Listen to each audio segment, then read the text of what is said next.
glad today to formally join the Labour Party.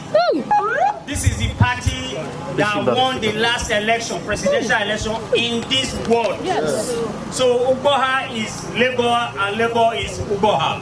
And by the grace of God, this party will sweep the polls in the next elections in this state and in this country in the name of Jesus. The Labour Party to work for the masses of this country, to work for Papa, Mama, Pikin. The suffering in this country is too much. We have no reason to suffer in this country. Everywhere around you here is green, no fertilizer. Why should we be suffering?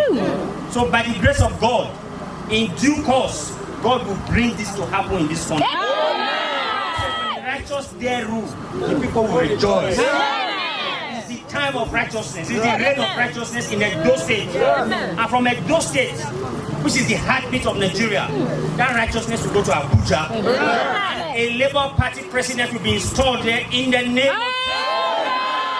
Thank you very much. Thank you. God bless you all. Amen.